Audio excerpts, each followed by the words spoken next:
प्रिय दर्शकहरू, तपाईँ अहिले यस्तो ठाउँमा उभिनु भएको छ। कल्पना गर्नुहोस् जहाँ जमिन मुनि शान्त देखिन्छ, तर तपाईको खुट्टा मुनि पृथ्वीको मुटु अझै पनि ढड्किरहेको छ।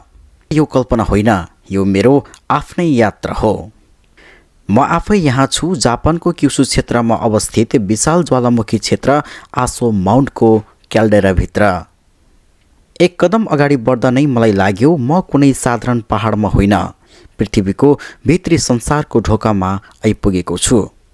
वरिपरि हरिया पहाडहरू छन्, हावा शान्त छ, दृश्य मनमोहक छ, तर शान्त दृश्यको गहिराइमा पृथ्वीको प्रचण्ड शक्ति अझै पनि लुकेर बसेको छ भन्ने अनुभूति मेरो शरीरभित्र फैलिन्छ।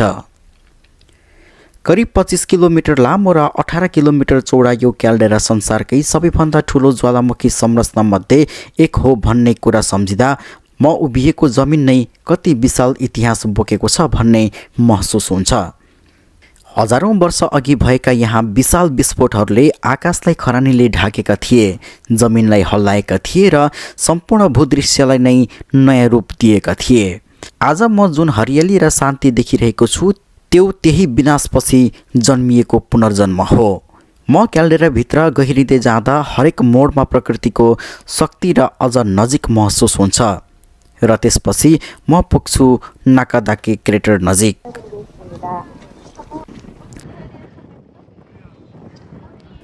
त्यहाँबाट उठिरहेको धुवाँ र ग्यासको मुस्लो देख्दा मेरो मन एकछिन रोकिएको जस्तो लाग्छ। यो दृश्य सुन्दर पनि छ, तर डरलाग्दो पनि, किनकि मलाई थाहा छ मुनि अझै पनि पग्लिएको चट्टान र अत्याधिक तापको संसार सक्रिय छ। त्यही क्षण म बुझ्छु यो पहाड कहिले निष्क्रिय हुँदैन, यो केवल शान्त छ। तर आश्चर्य के छ भने यो यही समाप्त हुँदैन। क्रेटरबाट फर्किँदा म कुसासेन्नरी विशाल हरिया मैदानमा पुग्छु।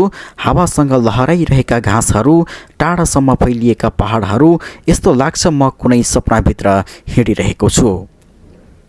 यहाँको शान्ति यति गहिरो छ कि केही समयका लागि म विस्फोटको इतिहास नै बिर्सन खोज्छु, तर आँसुले मलाई बिर्सन दिँदैन।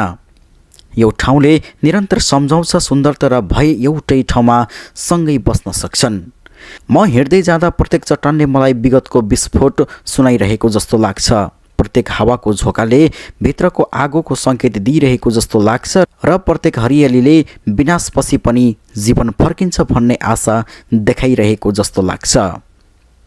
त्यही क्षण म आफैसँग एउटा प्रश्न गर्छु, के म पृथ्वीमा हिँडिरहेको छु वा पृथ्वीको मुटुमाथि?